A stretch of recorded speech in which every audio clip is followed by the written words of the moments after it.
Alright, this is Frontiers of the Mind, a game that interests me because it looks like a very intricate sort of, like interactive ARG, like something you'd find out of, like, Gemini Home Entertainment or, like, just any nifty modern day tube series, but in just purely in video game form, so yeah, this is how it opened up. Assuming we start from here. Seems like from the description it just sounds like a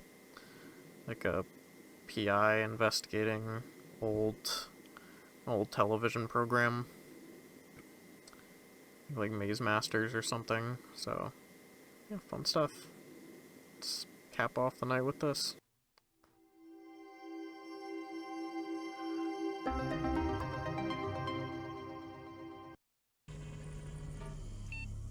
Frontiers of the Mind, a study on the Maze Masters experiments. Alrighty. Oh wow. Dude, this is like a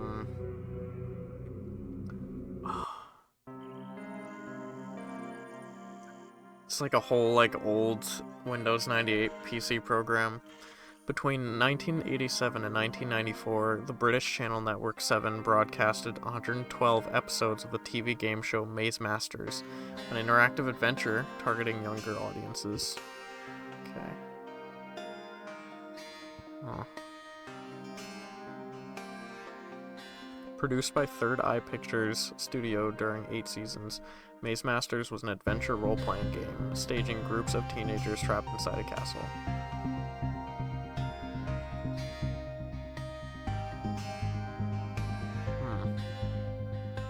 Fun. A sphincter face. Vetrum, the dungeon master, selected the adventurer who would put on a helmet which partially blinded them. In theory, this contestant could only see their own feet and nothing of the world around.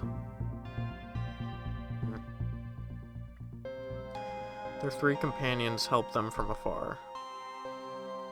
Only those companions could see the rooms and the trials. Every episode followed the same pattern, although the riddles and settings could change. Only some parts of the show were aired. Different sections of the CD-ROM explore the format and backstage of the show. Different sections... The idea is to shed a new light on the strange events which have been revealed afterwards. The names and last names of all the persons involved were changed and their faces digitally transformed. Okay. 5 years after the end of the show, the truth about the mysteries surrounding Third Eye Pictures' activities has not yet been verified with certainty. Therefore, we wish to protect the anonymity of the persons involved. Okay.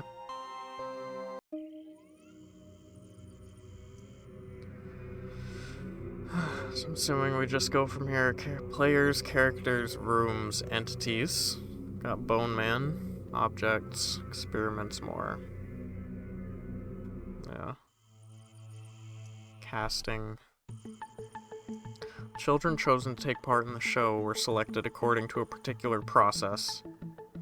First, they had to send a cover letter to the production and give a certain number of details, such as their school reports, their hobbies, and sports they practiced, along with all their food intolerances or medical treatments. When their application was accepted via a standard letter, the kids were invited to go to the closest audition. Haunted-ass mansion. Once there, they were introduced to the show writers and to the members of the shooting crew. Then the casting directors would have them pass a test called Intuition Test, which, according to the witnesses, was probably a sort of disguised Ganzfeld protocol. Just a standard procedure for every Nickelodeon show. Kids had to take a telepathy test involving cards covered with specific symbols and during which they had to guess the Zener card chosen by their companion.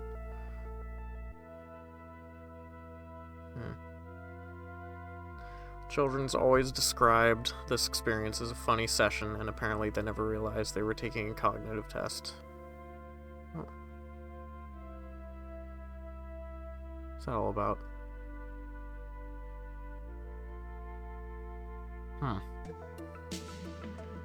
all likelihood, the kids' roles during the show were determined by the results of those tests. Allegedly, the child with the lowest results was assigned to wear the helmet during the episode. Shit. Therefore, the choice made by the dungeon master was not arbitrary. It had been planned long before. A few days later, the kids would receive a phone call telling them if they were selected or not. Alright. So yeah, this feels like, just from the surface, feel like it would be some sort of a freaky, like, just mid-Nickelodeon show. Reality, like, game show that would exist. She's doing a really good job at setting things up in the world. Bertram was a main figure in this adventure. He was both a companion and a potential threat. His objective was to help the players when they needed assistance and to make their journey harder if they sailed through the challenges. He knew by heart all the rules of the game, and he had access to the solutions of all the riddles of the castle. As a dungeon master, Bertram controlled the game's rhythm. In case of conflict, he was the only judge entitled to decide. However, several members of the studio asserted that he was wearing an earpiece during the shootings. Bertram is an iconic character of the show, and he left his mark on a whole generation of young viewers. Great. His fractured crater face. Although the investigation revealed that he knew nothing about Third Eye Pictures' doings, Bertram got himself noticed for other reasons. Oh boy.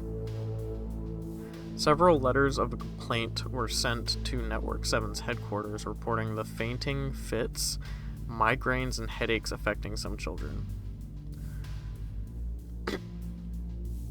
Those incidents mostly happened when the actor would perform the Bertram stare during the final shot of the episodes. The stare was described by young viewers as hypnotic and terrifying. Okay, so... Several adults reported having similar reactions while watching those sequences. Holy shit. The Dungeon Master is the only character who was never replaced during the 8 seasons of the show. Okay, cool. Yeah. Iconic Bertram stare. Controversies. During the game, the children seemed delighted, and it positively affected the show. The audience ratings were among the best of the channel, and show even won several prizes, thanks notably to the wonderful work of the writers' crew and of the artists in charge of the show's artistic direction. These, like, just in the wonderful world we live in now, it's hard to say how much is, like, artificially intelligently assisted, but these stills, like all the stuff shooting through, like they look decently real. Just the way they're set up, this is insane. Like, this just next level of immersion. These feel very, like, just shots like this, all the shots with, like, Bertram. This feels like an old, like, Nickelodeon game show. It's really adding to it. I like it.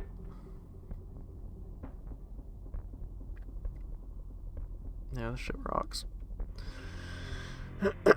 As for the different experimental protocols, they were always so subtle and so well designed that there never was any suspicion, and they never disturbed the kids in the short and medium term. Huh, wait.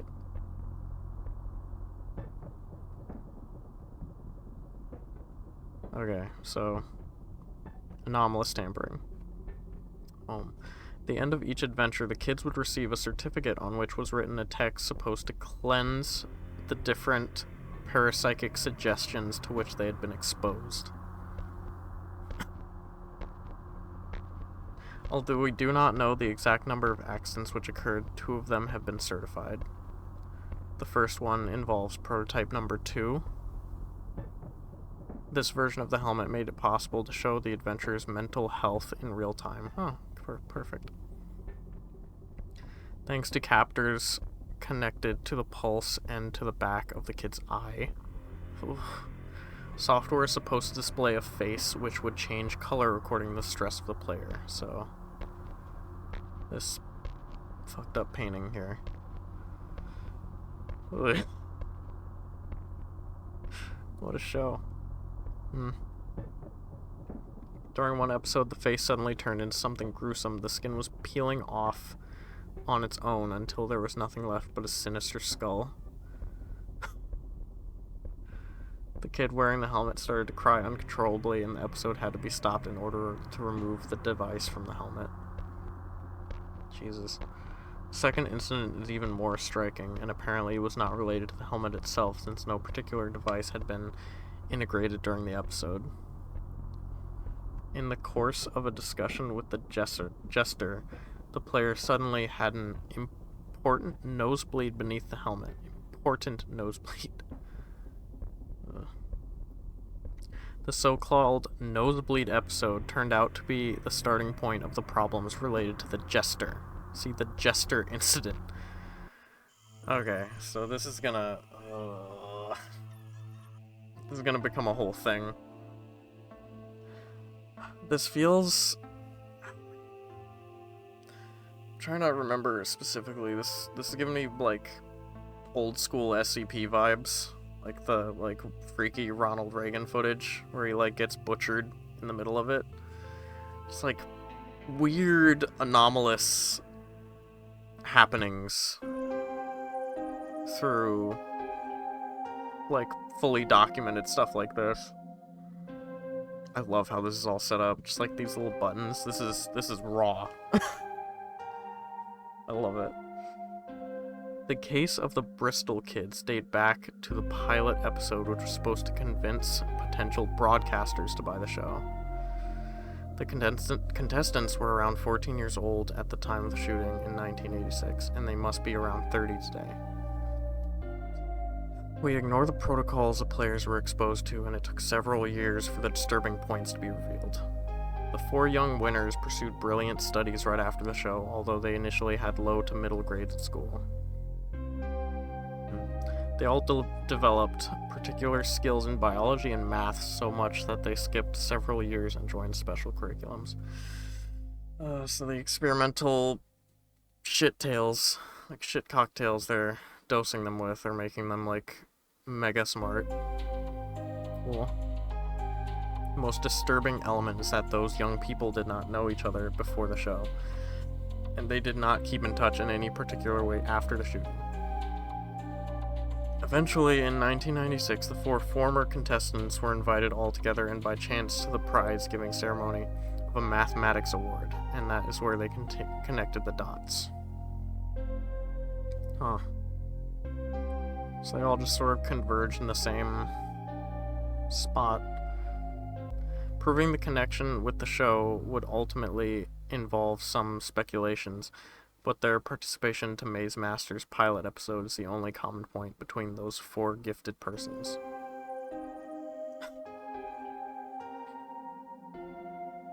No similar event has been reported with the other contestants. Great. Huh.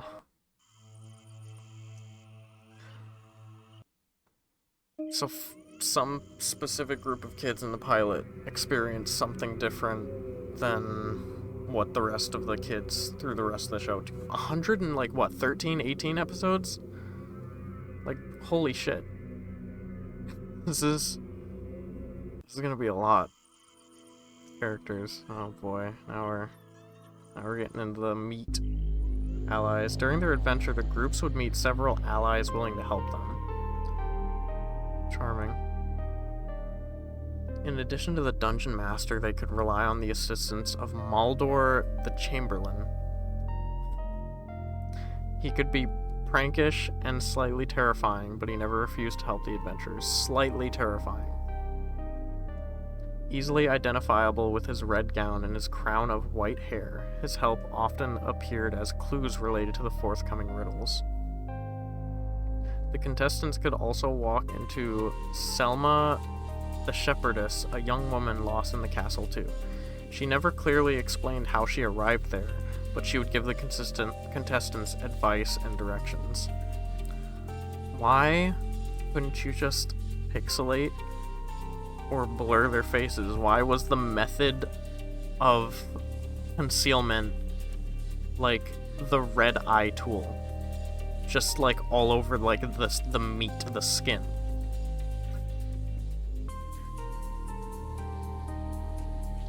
Beautiful.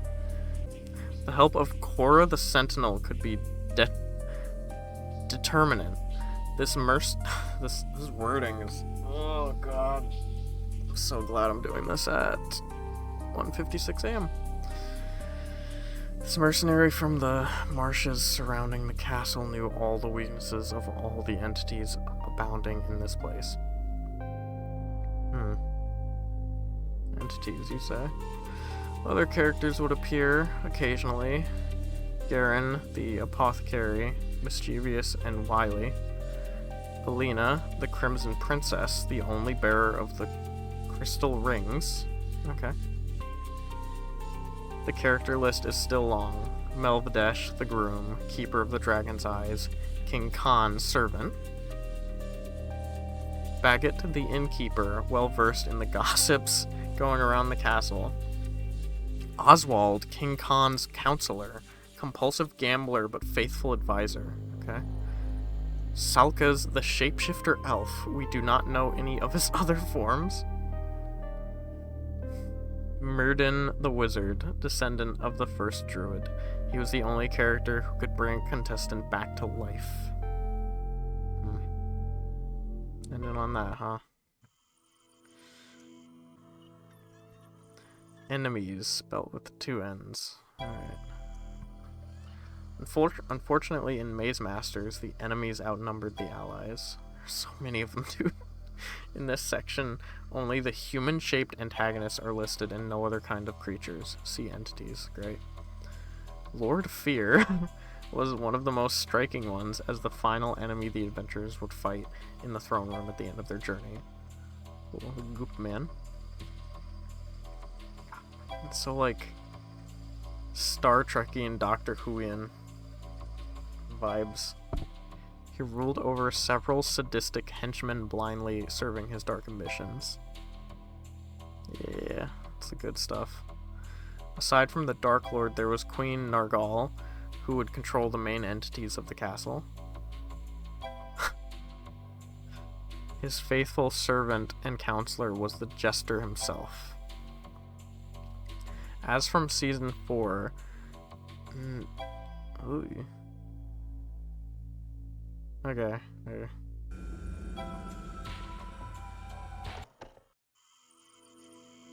Pardon?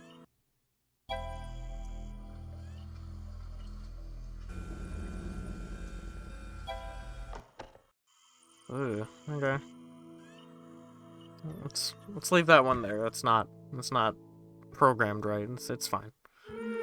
Cast turnover. Oh, good music. Fucking A.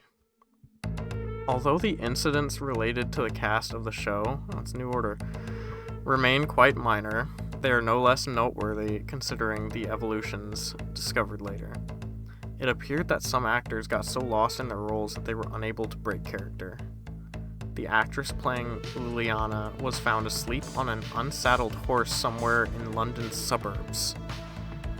And the performer playing Wanton the Wizard set his garage on fire while trying to find the Philosopher's Stone.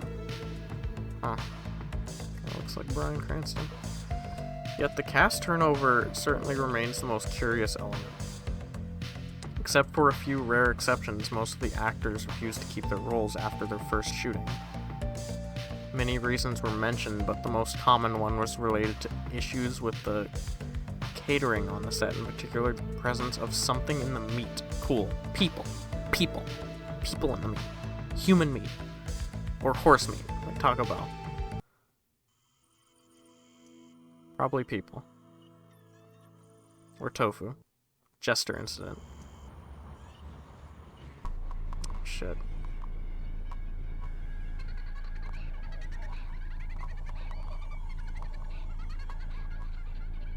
I'm just shooting blind. Is this supposed to be a code?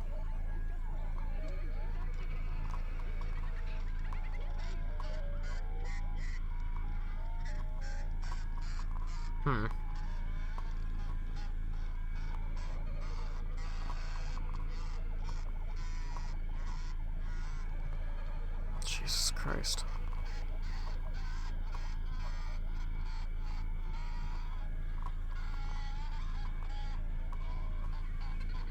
Alright, bye.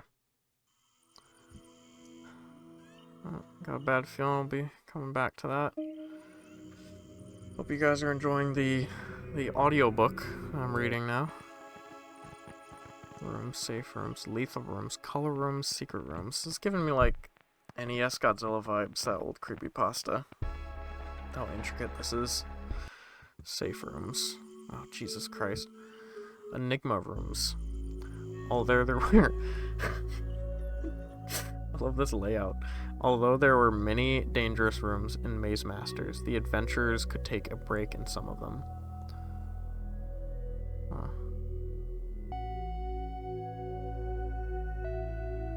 Some Banjo-Kazooie. First ones were called Enigma rooms, and they were of all sorts. Jog. Maths, riddles, brain teasers, rebus puzzles, or anagrams. In those rooms, the 3 assistant players could be particularly useful. Bertram would only give clues if the team manifested signs of weakness. Good. Encounter rooms.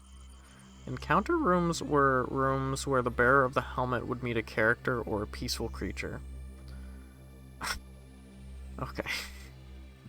On very few occasions, an Enigma room could serve as an encounter room. Well. Fucking Jester. Okay. Empty rooms. Empty rooms were statistically very rare, but they could still be found from time to time. They could be mistaken for the rooms inhabited by wall monsters. Oh, great. Although they could offer a short break, they were neglected by the adventurers who never stayed there for long. Some said that they felt uncomfortable in those rooms, while others would explicitly speak of the fear they inspired them. But the most common emotion mentioned by the contestants is that of a feeling of unbearable melancholia. Despite their very young age, the contestants said that they experienced the emotions of an old person on the verge of death. Okay. Huh. Some of them would feel regrets and remorse related to emotions they could not explain. The production eventually stopped using those empty rooms due to the players' negative feedback. However, some of the rooms never ceased to appear in spite of this decision, triggering a wave of panic and confusion among the production crews. Huh. Oh shit, dude, yeah, we're gonna have to uninstall the, like, negative aura tower that powers these rooms. Jesus Christ. There's a lot to this. I was not expecting this. Healing rooms. Healing rooms were rather rare, but appreciated when they appeared. They give the adventurers a few precious health potions, and without them, some teams would have probably failed. In addition to the rooms, some items from the choice trial could also provide some health points. This is just a Dutch Bros order. During the last scene of the adventure, the players could also receive some bonus points according to the number of health potions remaining at the end of the journey.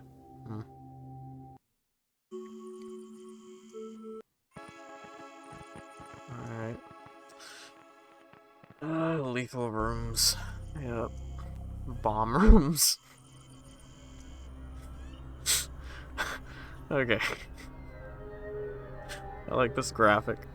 Some rooms contained huge bombs set up by Lord Fear's henchmen. Shit.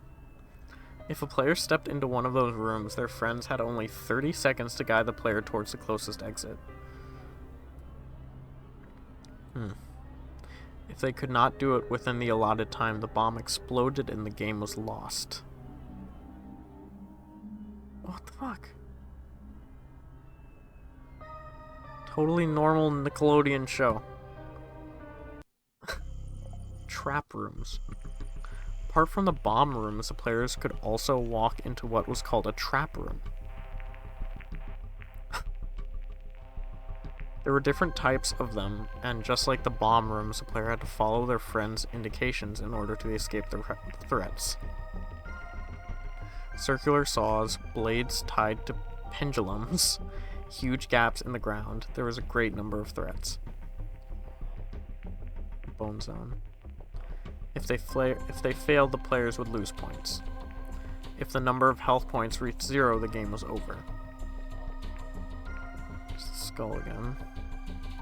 Against all odds, no incident was reported in those rooms during the show. Bullshit, dude. I call bullshit. There's no way. Oh god. Night rooms. The night rooms rarely appeared, but they made an impact when they did. The bearer of the helmet had to find a way to cunningly escape the wrath of the enemies. Oh. Galahad appeared in one of those rooms. So far, the production crews have asserted that they still ignore how the statue displayed in the headquarters hall had appeared or what kind of mechanism brought it to life. Even if the contestants' injuries were harmless, this event is one of the reasons behind the show's cancellation. Huh.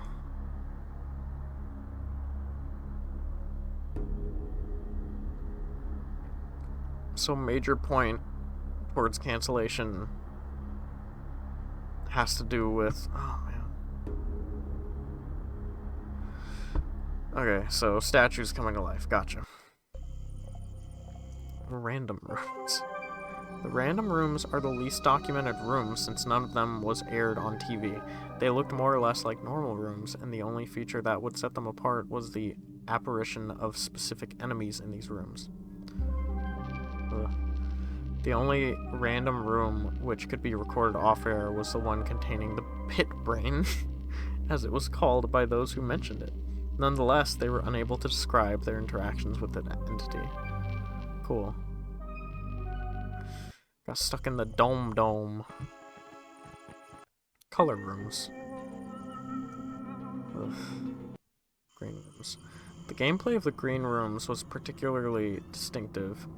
When a contestant stepped into one of them, they had to roll a dice, and the dice itself would then appear in the room. So, get big?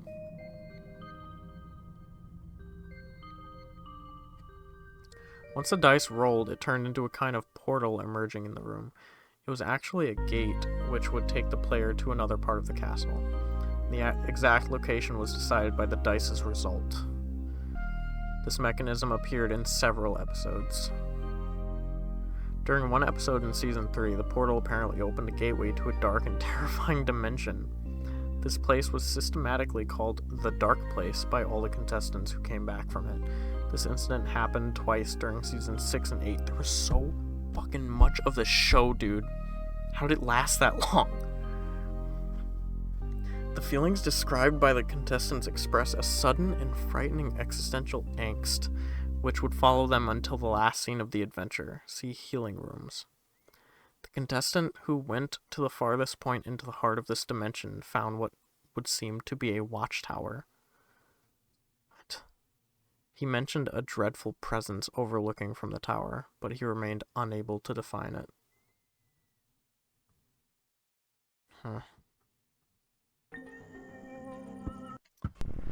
Red Rooms. The Red Rooms were located in a zone called the Stomach, a kind of organic mental hell designed to try the contestants' nerves. Cool. Mystery Flesh Pit. The The issues with the meat started right after the first apparition of this setting, and in all likelihood, those two elements were connected. After a few airings of this setting, the production definitely removed it, since they had received many complaints from families who deemed it too gory for such young audiences. Yeah? You think?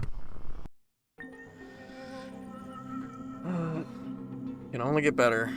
Yellow rooms. Okay. I don't like this. I don't like that at all. Cool. Ugh. Up to now, the blue rooms have remained mysterious. Created by Jay as some sort of mental trial which could only be crossed with a substantial mental health, the blue rooms would trigger particular visions related to a dizzying dimension reminiscent of brutalism. Every contestant, even remotely fragile, could only stay there for a few moments, and they all mentioned a heavy feeling of sadness. The corridor leading to this dimension in itself, a challenge to cross. Notably, there were cruel imps and a horrible giant with a distorted face. Huh. If the contestants managed to avoid them, they could step into the zone. Several images have been recorded, but their content makes every attempt to analyze them useless. Jay's pages on this matter seem to have disappeared from his research notebooks. What the fuck, man? Why blue? What? What's up with the blue egg room?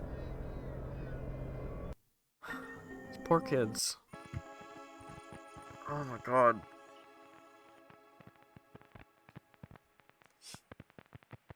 Okay, secret rooms. Meat rooms, R rooms, well rooms, great. All beautiful. Dark rooms. Yeah. That checks out. Meat rooms. This section addresses one of the strangest mysteries surrounding the show. Right after the first jester left, a certain number of events happened, all meat-related.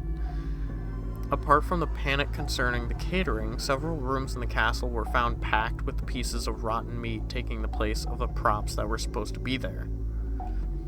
Even if the crew in charge of the scenery denied everything, the events blew out of proportion in increasingly troubling ways. Man. Those prop masters, man. Production even had to install security cameras on the set in order to try to identify the culprits, but it remained useless. It would seem that the meat appeared on its own. Apparently, the radical decision from Season 6 introducing three-dimensional sceneries put an end to those manifestations. What do you mean? What do you mean introducing three-dimensional sceneries?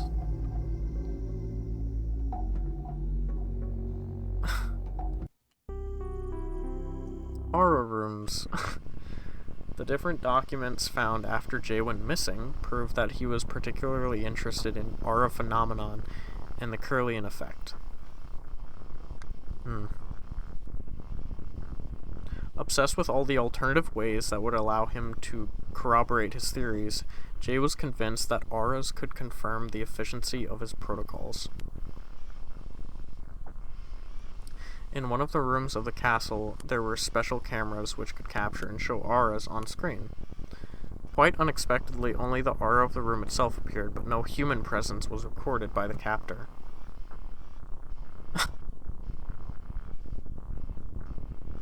However, the room seemed to glow with different colors according to the number of health potions of the contestants. Since the results were not satisfying enough, the process was quickly dismissed. So, like, self-evident, yeah, but kind of starting to click in my head that, like, not a single thing in the show, aside from the actors, was, like, anything remotely safe or real.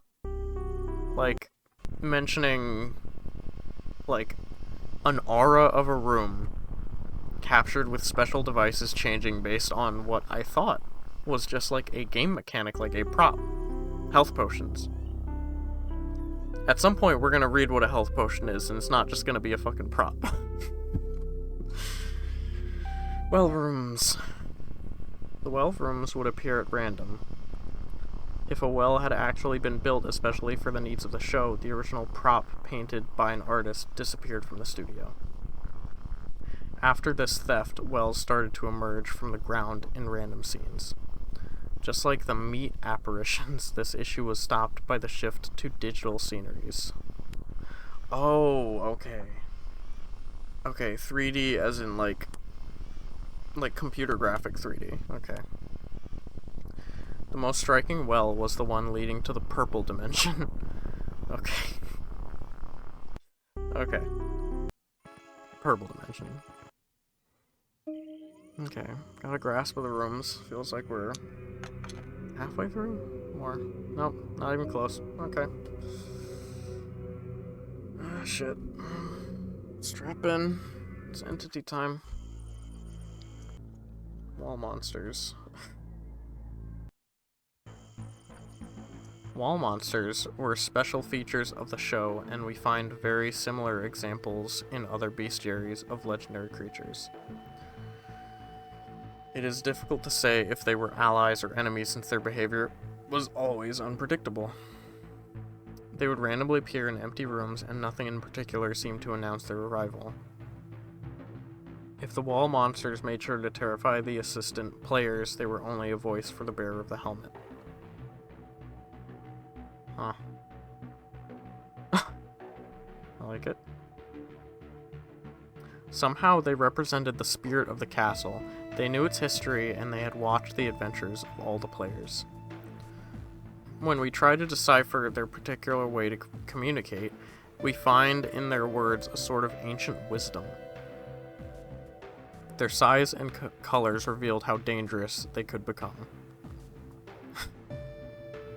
However, the production crews asserted they were not to blame for the apparition of a face in the altar room during the Season 4 finale.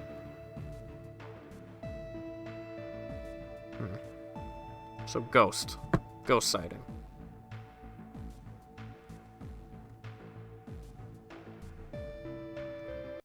Please. Creatures. Holy shit. Okay. Oh my god, this might be a two-parter. Okay. Let's go. Oh.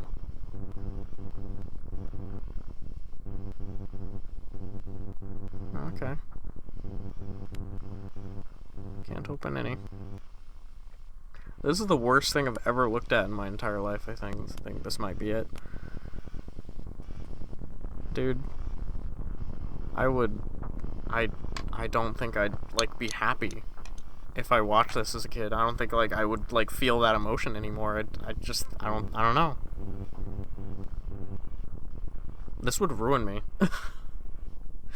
Like, no, let me sit down, like a few episodes and decide to watch all, like, the rest of the 110 of them. Jesus Christ, man. Anomalies. Okay. Got thing, tree, Grumbus, my boys. Looks like a trophy. Another ghost face. Blood room. Hands. Thing. More things. Oh god.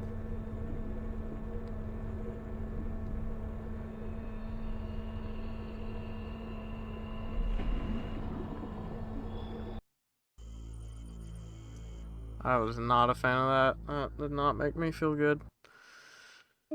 Ugh, god. Ugh. Alright, sweethearts, I'm gonna go get a drink of water. Yeah, just a real cozy experience. Like, going up, sitting up from my chair, turning the lights on, going to the kitchen, all the lights on, getting water, drinking it, coming back down, looking at this screen on my table, and choosing to turn the lights all back off. It's great. It's fucking great. I love it. Objects. Oh, food. Contestants choosing food during the choice trial express their need for energy and motivation. It's keys. It's always keys. The players seem to develop different physical or cognitive capacities according to the products that they would choose. Ugh. The only incident happened in episode 7, season 3, when a roasted chicken was offered to the contestant during the choice trial. The player started to weep with joy, hit by a fit of neurotic euphoria in front of the chicken, and the sequence had to be interrupted. It's like, God, yes, Jesus Christ, Mother Mary. The roast is mine. It was the first and last time that cooked food was offered during the show. We're feeding my boys raw meat. Delicious. Fruits and veggies. Contestants favoring fruits and vegetables during the choice trial manifested a need for vitality and energy or an overwhelming thirst for life. That checks out. Apparently, vegetables were a more psychological sort of food, whereas the fruits seemingly affected the players on a psychological plan.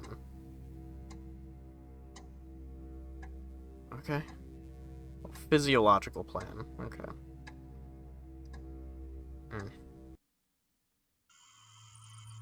Gold.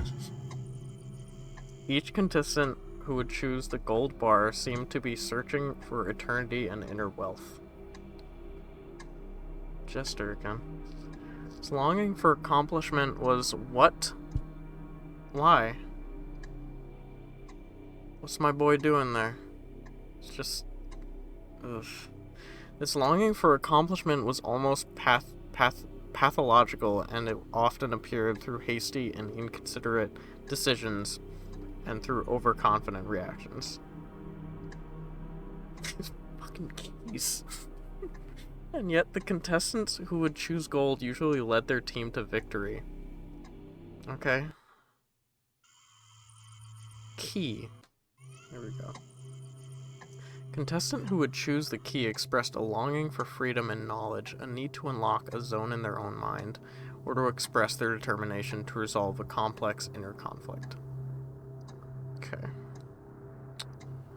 Apparently a specific protocol was implemented to the bearers of the helmet who would choose the key. Many among them could access the Land of Dream, the process generally following these steps. When a contestant chose the key, it triggered the apparition of a special well in one of the nearby rooms. Oh my god. If the contestant decided to step into it, they could access this purple dimension, as Jay would sometimes call it in his notes. Great. In all likelihood, one of those extra-dimensional translocations gave the greatest number of results. The dimension was finally detected thanks to the technology integrated to the helmet number 4. The images show a dominant feature of pink/purple color, but we ignore if this dimension really adopted those colors or if it was an effect produced by the recording process. Got meatballs. Got fireman. After the descent into the well, the contestants would reach a forest. Several explorers of the purple dimension mentioned the apparition of doors which seemed to lead into the darkness. The door to darkness. If they stepped through one of those doors, the contestant would be brought back to the initial forest. Huge, breathing meatballs would then appear. Network 7 Studios apparently caught fire right when Jay tried to make a more thorough map of that zone. The only human figure who could be found there was a sort of mute ferryman who never reacted to contestants' solicitations.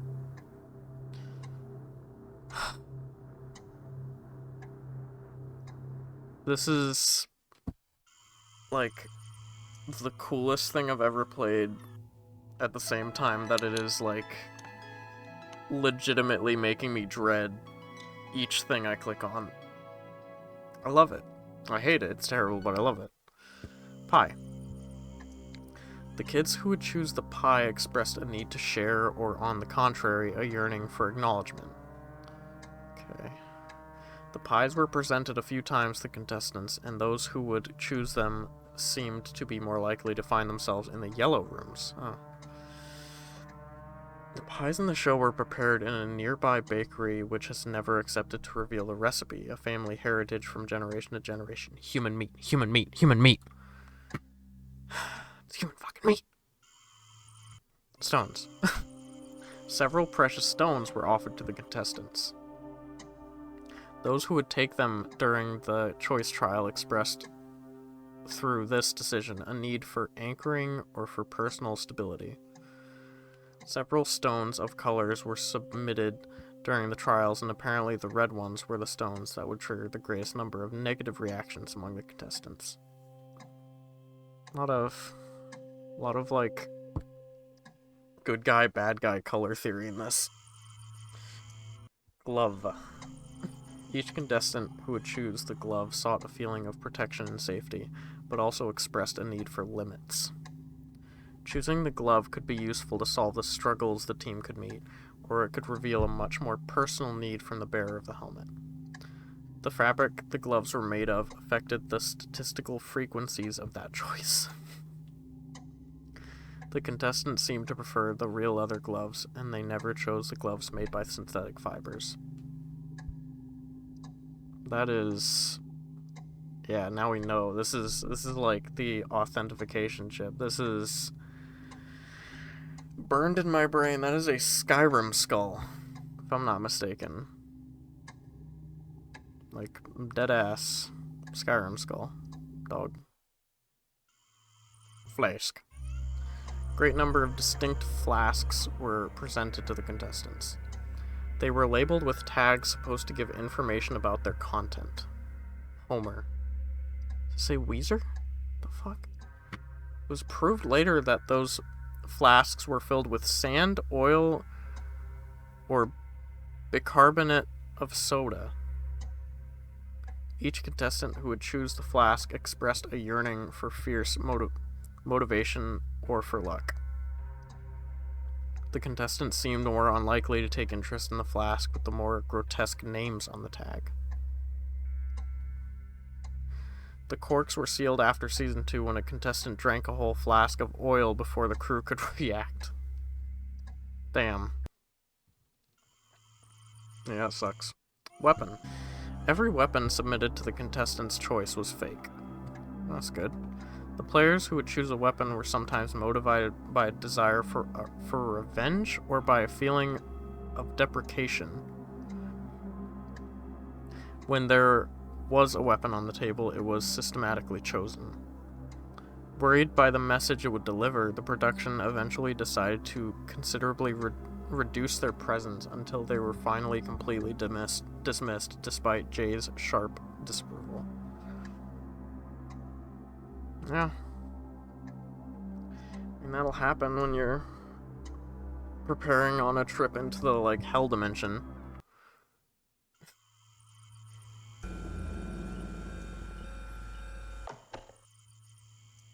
Pardon?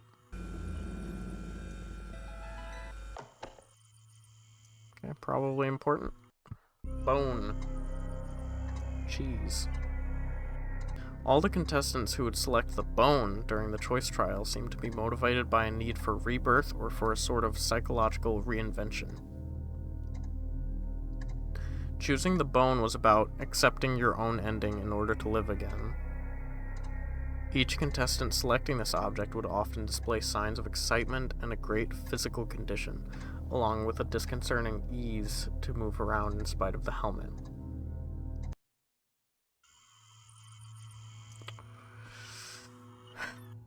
Yeah, it's the torso. Miscellaneous.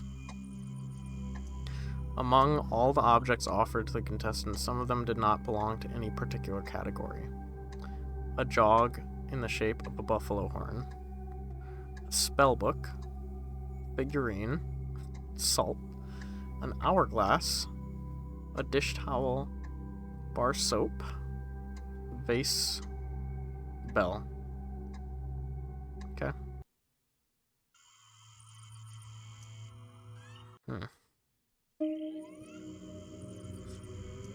So it's an in-depth explanation of the whole, item picking thing.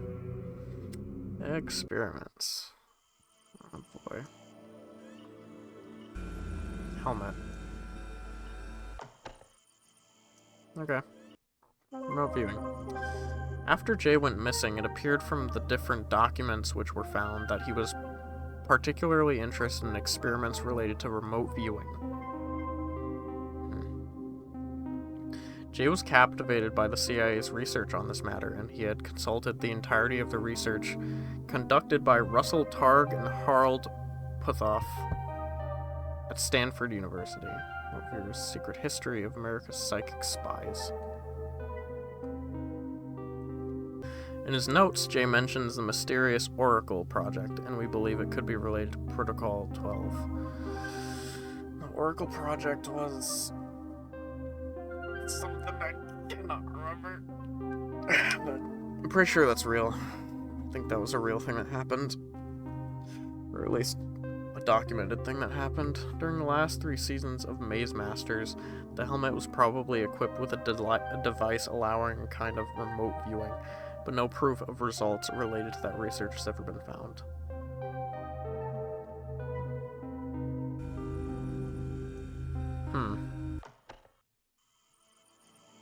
Saw some awesome images. Hallucinogens.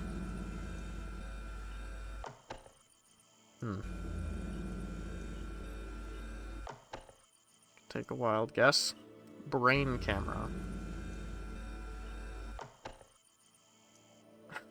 All the fun stuff. Can't get into it, damn. Okay. Now, probably at the halfway point.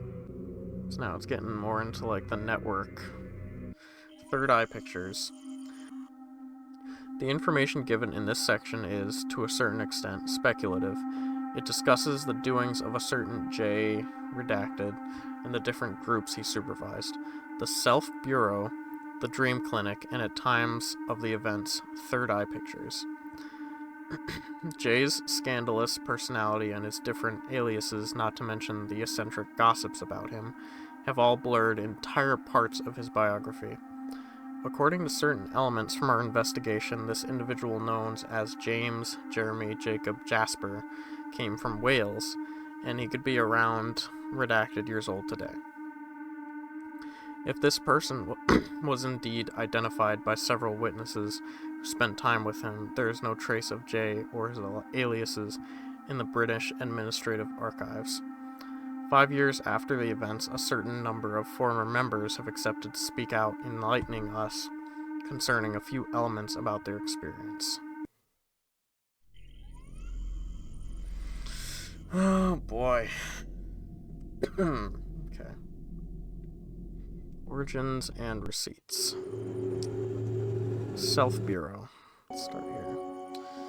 We could find no trace of Jay, who was known as Jacob at the time, before he arrived at Cambridge University to study psychology. He attended the course delivered by Devin Kay, who quickly became his mentor. As a specialist of altered states of consciousness, he taught Jay the fundamentals of parapsychology. We ignore the true extent of their collaboration, but it became more than an academic one.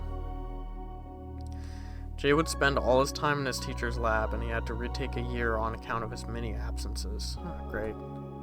4 years later, Devin Kay was diagnosed with a rare disease and left the academic world. Jay was described by his classmates as one of the best in their year group, but also as the strangest one. For instance, he had no doubt about the scientific validity of extrasensorial perceptions, ESP, and the models of their practical application. He was often described as an unfriendly man, and yet a little group of students would always spend time with him. After their bachelor's degree, they created together a student society called the Self Bureau. Due to the nature of their experiments, which the university has never wanted to reveal, the young members of the Bureau were sent down right before their PhD viva. The members of the Bureau moved to Birmingham, and there was no sign of them for a while. Oh boy. It's always a good sign when a bunch of freaks who are like unhealthy and weird in a big important school decide to go and make their own bureau. It's great. Only good things. Dream Clinic. We were finally able to track them down 3 years after the Cambridge incident. At the time, Jacob was called Jasper. They had settled in a medical center in Birmingham suburb. Internally, they called it the Dream Clinic, and they used the building both as a living and a working space. In this clinic, they conducted several experiments related to REM sleep and to the psychic states of inconsistent consciousness. Losing my voice. The treatments were free, and the candidates to the experiments were paid. We cannot explain how the group had managed to find such an important source of funding at the time. For 5 years, Jasper and his team carried on the research without anyone noticing. Apparently something happened in 1981, since the group split up that year and Jasper disappeared again. Thanks to the testimony given by Terrence B., we were able to trace the nature of this research conducted by Jasper, but also the reasons behind the dissensions of the group. During the first 2 years, the team made a major breakthrough, decisive for the forthcoming events.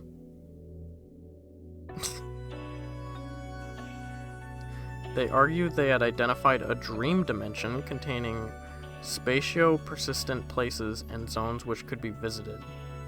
Okay. The starting point of their discovery was the case of Norma T., a young woman suffering from night terrors since childhood.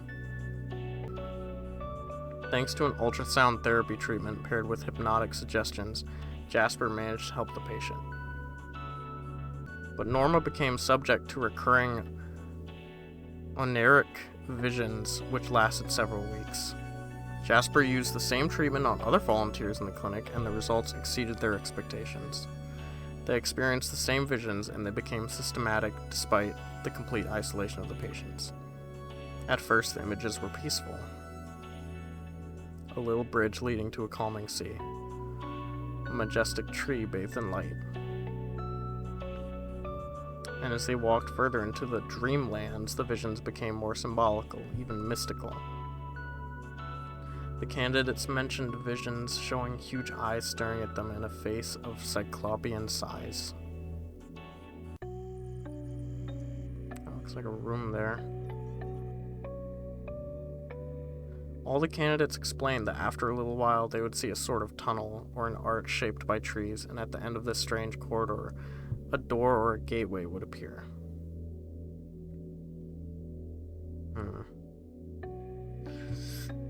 Starting to see where all of this would lead to this dude wanting to disguise a nice little kids game show as like straight up manned expeditions into a dream dimension. Starting to see that now. As they got closer to this gate, the candidates would show signs of tachycardia. Some of them would also be subject to vomiting. We suppose this is the moment when the group started to split. Jasper and the two of his most faithful followers really wanted to see what was behind that door. The other members expressed a certain unease concerning the uncontrolled protocol and possible effects on the candidates who had not given their full consent. Despite those dimensions, one last experiment was conducted on 10 or so candidates who were given an anti-nausea medicine. Okay. All the subjects said that after stepping through the door, they experienced a stream of traumatizing or nightmarish images. It could have been a case of phobic hallucinations from traumatic memories or about death. The dreamers mentioned a huge house lost in the middle of an empty and sinister heath. Once they had stepped into the house, the candidates could see stairs and a checkered pattern on the floor. The house seemed empty, but they all mentioned a heavy feeling in the chest and a metallic taste in the mouth. Oh, cool, blood. Among the 3 candidates who climbed up the stairs, 2 of them mentioned their meeting with a young girl standing among the wooden flotsams. When she spoke, no word came out of her mouth, only a strange sound of wood cracking and breaking. Great, good. Good signs, good things. The last witness mentioned a meeting with a spectral entity carrying a gladiator sword, and he explained that he woke up the moment he tried to get closer. Evidently, the candidates were deeply troubled by this experience. The peaceful visions have given way to unclear but terrifying scenes. Some of them left the clinic in the middle of the night without even taking their belongings. The dissident part of the group threatened to call the police. An argument broke out, and some of the members came to blows. Jasper ran away at dawn with his partner and 2 other adepts. They took with them a few files, some materials, and the remaining casp. That is not fucking good, man. Yeah, like, this group just keeps dwindling down to more, like, devoteful followers to this guy wanting to reach into this fucking dream dimension. Ugh.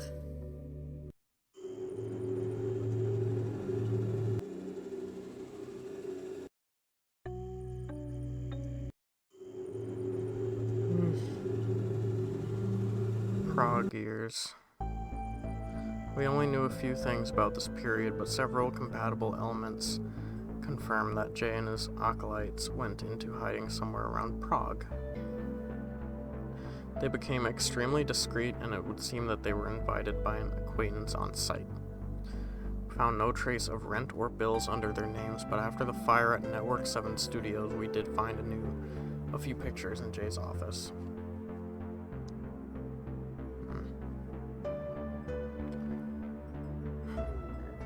They apparently lived in reclusion, however, a great number of parcels was delivered to the address of their living place. The inquiry established that they contained books. The number of volumes is likely to have represented Jay's important esoteric collection found in the studio. See archives, books. Great. 2 years ago, an independent journalist discovered a book written by the couple during their Prague years, but published in the United States. Entitled Dreams, Transform Your Life Through the Power of Your Dreams, it introduces different techniques related to dream control. Here are the names of a few chapters.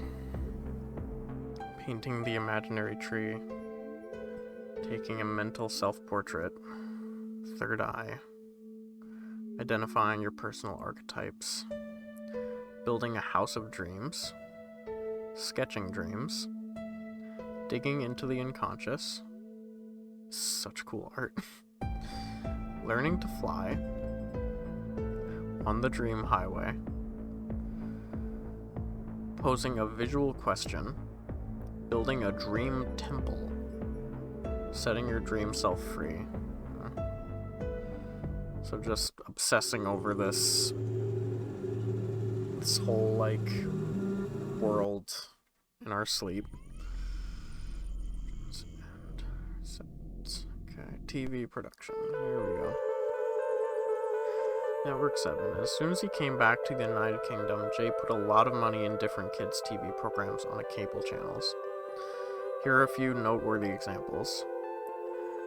The Cranky's Electronic Comic, Galloping Galaxies, Ghost Train, Computer Program, Alphabet Zoo, Trapdoor, Terror Towers, Alias, and The Jester. Jester again. Third Eye. Movies. Meatballs. Meat Man. Brain Feast. Yeah, totally. Between 1990 and 1995, Jay funded, through his affiliated company called Third Eye Movies, 8 feature films thanks to the benefits collected with Maze Masters. So this is post Maze Masters, or like mid Maze Masters. Most of them were immediately released on VHS and they can no longer be found. Great. Although all of them are horror movies, we can notice in the course of the years a shift toward an increasingly gory and deviant content, a surprising choice for a production studio specialized in kids' TV shows. You can click on the tape to see some of the programs from each movie. Ugh. Cool. Prison Kill.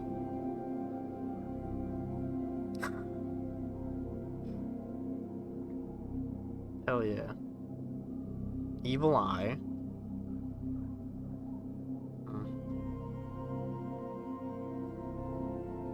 Good Body Melt.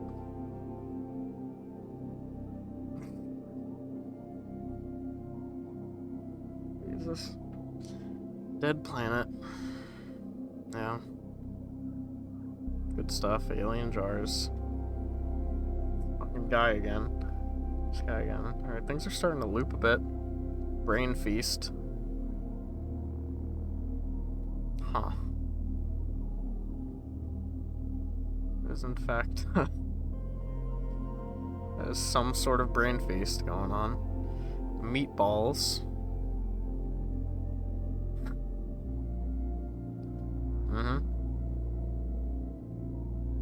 Look more like brains.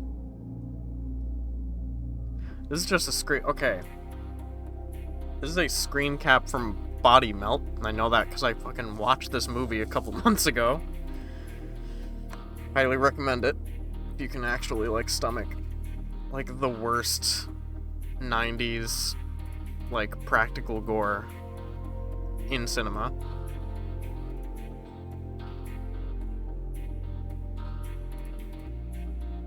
Just real Australian cinema. Just gold. Dark Hole.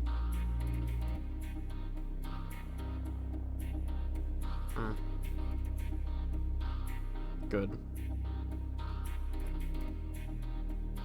These must be just a bunch of screen caps from other films. Meat Man. This looks familiar. Also looks familiar. It's like... yeah. Jesus. Why did the man do this? Why do you have to make all these movies? Controversies. Yeah. I mean, I don't really need the details. You can just kind of assume what with every bit of information we took in before this. Alright, theories. Oh my god. Williams theory. Multiverse. Secret Service, Pocket Dimension, Hallucinations, Tulpa Theory. Oh no. Shit. Okay. Some theories argue that the contestants might have created, without knowing, some sorts of illusory tulpas. Tulpas are entities or realities materializing themselves through one's willpower only. Two long pages from one of Jay's notebooks enthusiastically analyze Alexandra David Neal's writings dating from her Tibetan period, telling about the tulpa she had created and destroyed while she was in Tibet.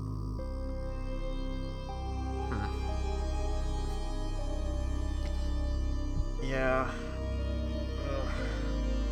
So get a bunch of kids, put, like, brain-enhancing drugs in them, and, like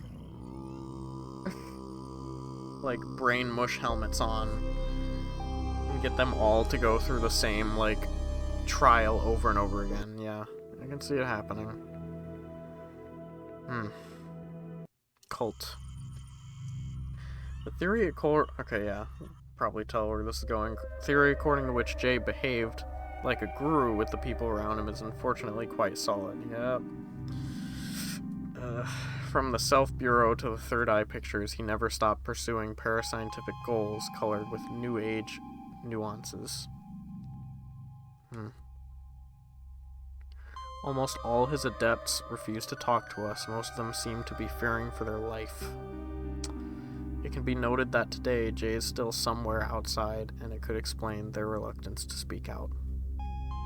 Among all the research undertaken by Jay, none of them stray from this burning need to seek a door beyond the frontiers of the mind and to stretch the limits of perception. Ugh. Yeah, so it's just these people at school doing some out there experience. They catch a glimpse of something consistent shared among people in their dreams, this like dream dimension, and just take it from there. And all this happens because of it. Cover-up theory. Nope. Mind control. Shadow people. Great. Aside from the events from the TV show, Network 7's premises gained a certain reputation in the British paranormal small circles. Haunted. Several members of the production crews mentioned strange apparitions on some of the photographs taken during the shootings. Although the official investigation ignored this aspect, several theories point out the possibility that those apparitions could be connected to the different dimensions which had been explored. Maybe. The most persistent ones argue that those manifestations could have been caused by a communicating vessels phenomenon. Okay. If a contestant entered the dream dimension, one of the shadow people would appear in our reality. Aside from those strange pictures, which could not be asserted as authentic, no other elements can support this theory. However, the fact that those entities appeared during occurrences of sleep paralysis remains disturbing, given the similarities connecting them to Jay's research. I am having so many fucking nightmares tonight. It's not even funny. Dream world. Oh, let me in, I wanna know. Indigo children. Jesus, okay. Home stretch now. Home stretch. Archives. It's good stuff. Photographs.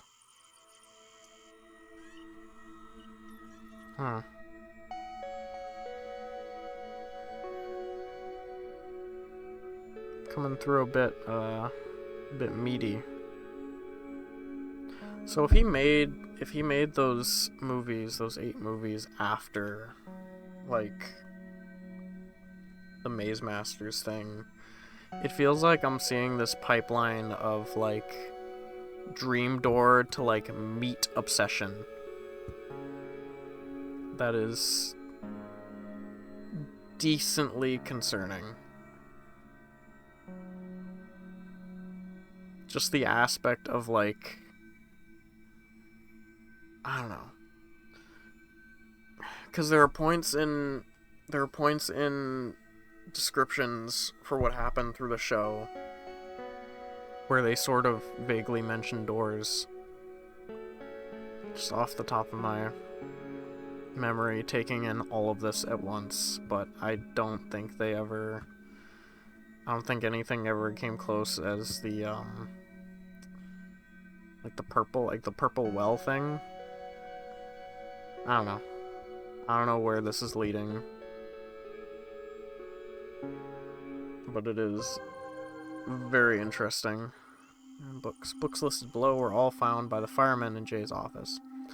They are parts of the rare documents which survived the fire at the studio. The pseudo-scientific content of most of these books questions the deontological soundness of those experiments. You can see the covers of these books along with the potential notes written on their pages by clicking on each book cover. Great. Spirit releasement therapy. regression therapy, present life recall, regression, treatment of the demonic. Cool.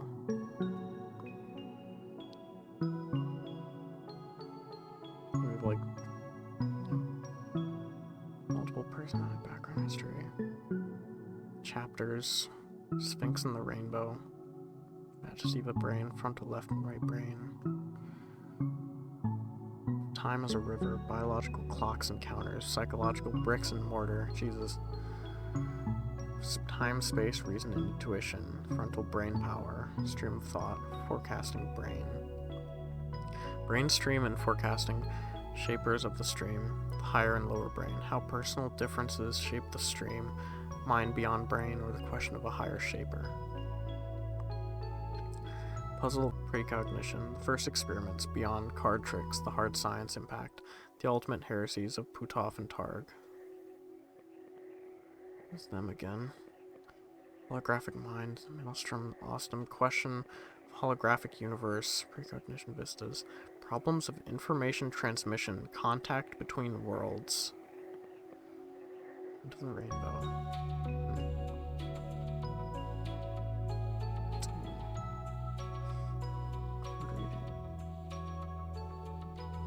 Life, death, and consciousness. Out-of-body experiences, a light beyond the half-told. I'm just gonna shoot through what is highlighted, because there's so much in between if all of these are, like, openable. Strangely terrestrial paradise, ultimate destination. Strangely terrestrial paradise, I like that. Death and consciousness. Conception of surviving in another world. Visions of dying. Paranormal. Message travelers. So a lot of like object. Okay. Like all of his books are like, how do I get out of here? Like, how do I survive in this world? Like dream stuff, projection, what you'd expect, things unseen, hidden forces. Faith and fantasy, yeah. Exploring the paranormal, to be or not to be human. Sergic acid, paranormal phenomena, near-death experience. Here's ESP. When men and women lose the sense of mystery, life will prove to be a gray and dreary business, only with difficulty to be endured. Cool. It's just me. It's me right now. It's the ESP stuff.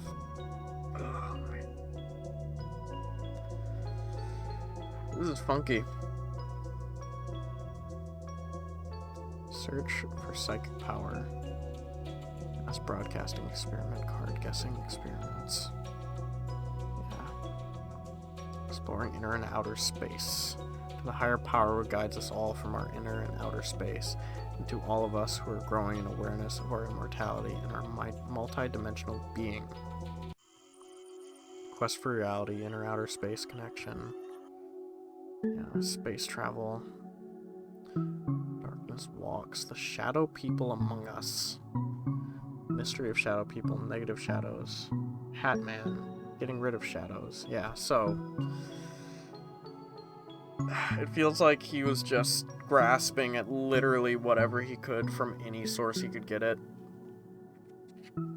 Whether he was experiencing these things or trying to experience them. Another ESP. This is all real, remote viewing, stranger than you can imagine. Exploring the fourth dimension. If I'm in here, who's that out there? Climbing up the golden stairs. Sacred and the psychic. Demonic possession, collective unconscious. Life beyond, super ESP theory. Explaining the unexplained. I don't like that. Altered states, dream ESP in the Gansfield. Mind forces. Anomalous experiences. Role of altered states, consciousness, extra. Never know whether it's. Anomalous experiences during deep hypnosis. Apparitions of black dogs observing the impossible eyewitness testimony for dark room seances. Yeah, so yeah. I feel like I'm starting to get now that the whole show was just a mega experiment on kids, young minds, trying to get them deeply in contact with this, like, other world that he wants to get in contact with. And I mean, shit. It seems like from the pilot, from the test episode, he broke through pretty majorly. Drawings. Drawings realized by the contestants after each show, the kids' drawing effect seemed to last more or less 24 hours. Reproduction of the notes in French that Jay left on the back of the drawings. Duncan, 15. Opposition vert rogue, test aura. Fragments defamed. What the hell? Emily, looks like a wall guy. Ugh,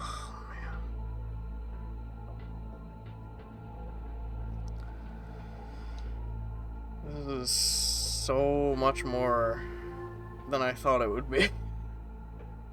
Jesus Christ. I cannot read this. Oscar, 14. Mountain, maybe. Isaac, 16. Creature. I.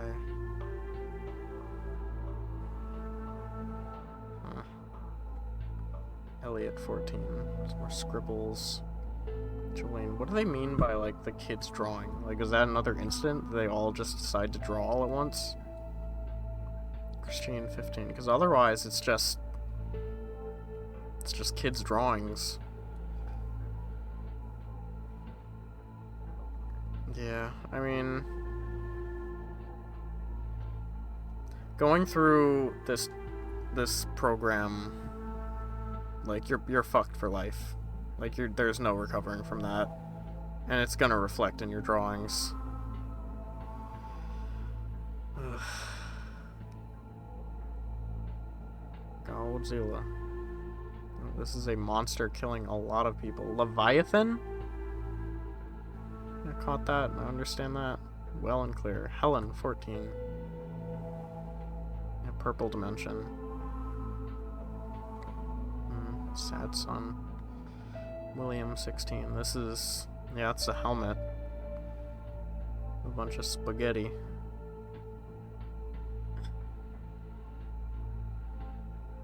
Huh. Oh yeah, see there's the little contestant. Jester again. Image not found. Cool. Oh my god.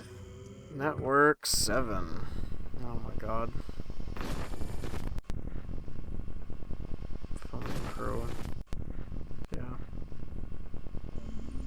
Whoa, what's this?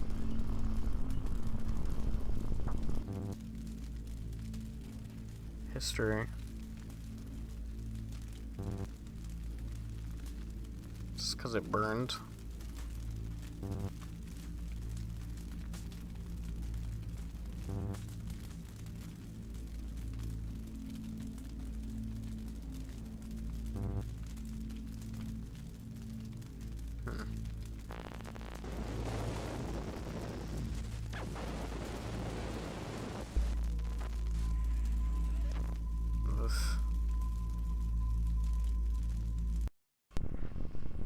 Cool.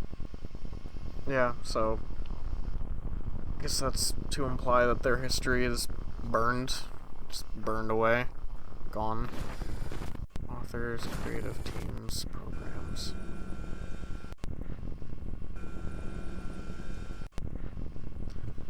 How biblical.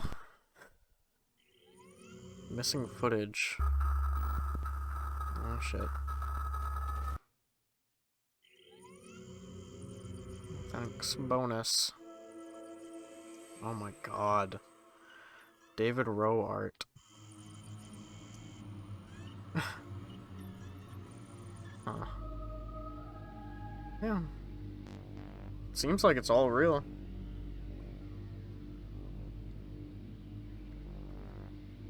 Yeah, this is they are nailing the aesthetic I know they're reaching for. They're nailing it on the head.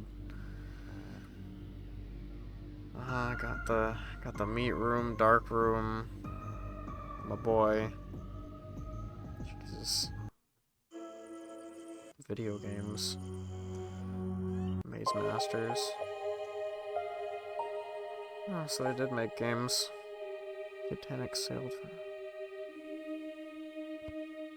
So, at some point I was gonna make a jab at this, like, oh, I'll make it like a real thing.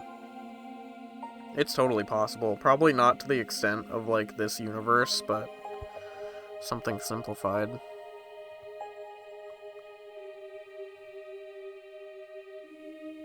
This would have been wild. There's the wall guy. Go this time, but next time it will be less patient. Maze Master 91. A bit more modern. Is that the guy?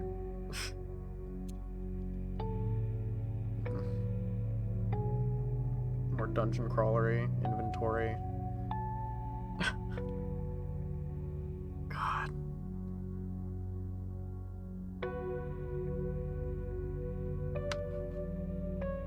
Yeah. Gods of the Labyrinth. Pardon?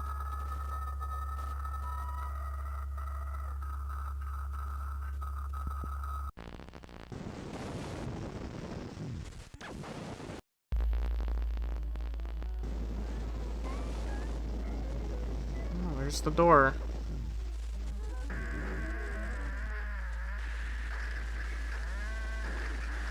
Shit.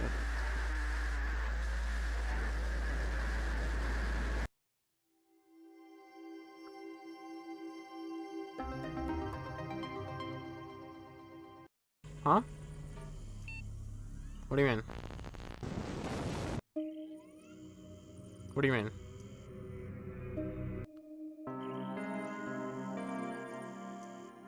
Okay. That was weird.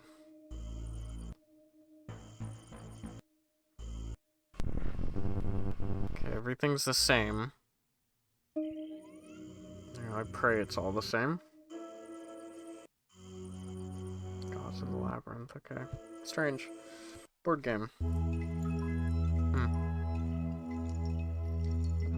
mean, shit, with the budget they had, seems like they had more than enough money to, like, take this wherever they wanted.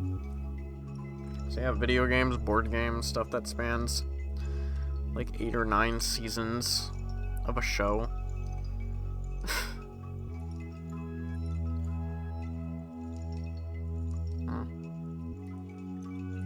Pieces.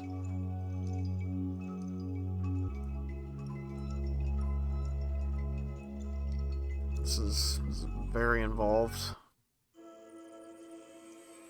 Merchandising.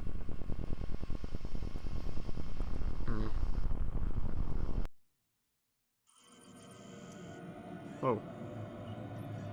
Fortress of Assassins cover art David Rowe, based on the thrilling TV series Forbidden Gate.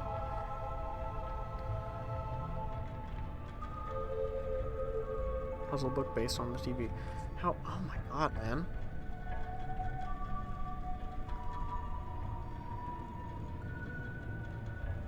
I don't like it. Can you beat the challenge? I don't know. Labyrinths of Fear, Bad Dreams, Maze Monster, Mad Pope. That's just Dark Souls. Cruel God, that's Bloodborne. What's that painting? Brain Eaters. There are 2 just called Cruel God, Brain Eaters, Demon Flute, Death Machine, Talking Head, Road of Death, Dark Sabbath, The spider room. I like the spider room. Deathmaster. Lake of Despair. Dark Assassins. Dreaming Skull. Night of the Demons. Visions of Madness. Evil Monk. Devil Fish. The Devil's Fish. Holidays in Hell. Paintings of Blood. Everlasting Night. I would buy all of these for my kid. Snow Kingdom. Jester. So the Jester. What did the Jester do? What did my boy do? He did nothing wrong. Okay. Alright, done. Done. Okay. Fan art. Let's finish it off.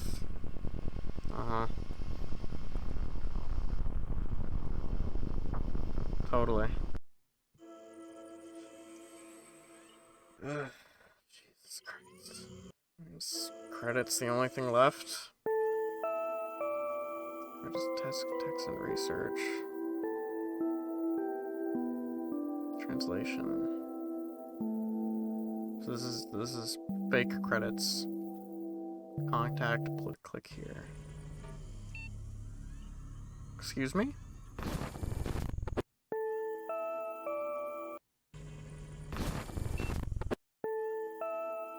That's gotta be something. What am I even looking at? Oh.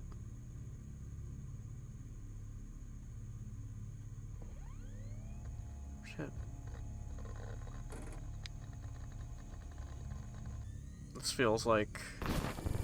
Oh, damn. Okay, this is... Yeah, so this is a sequence I need to get right. I'm clicking things I recognize. Okay, but that's not the thing. Because this one for sure, I've seen this one before. But I think this is the only one. I just got lucky. I just got lucky twice. See if I can brute force it. I mean, how many times can they spread these out?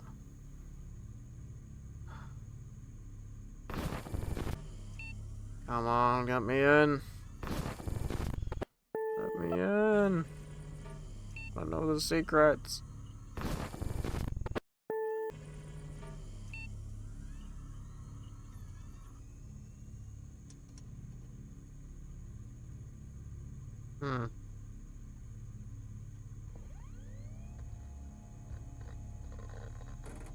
Jesus.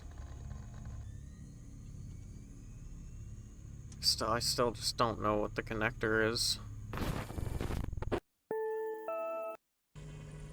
Eyeballs. Eyes closed. It's drawing.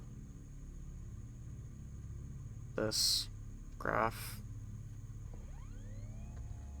Ugh.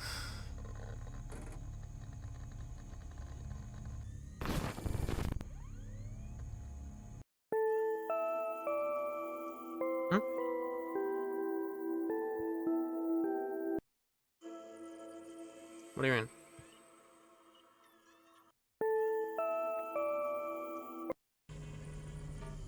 I just brute forced it.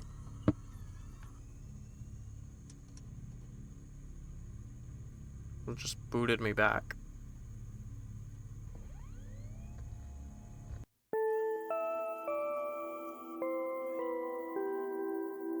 Huh.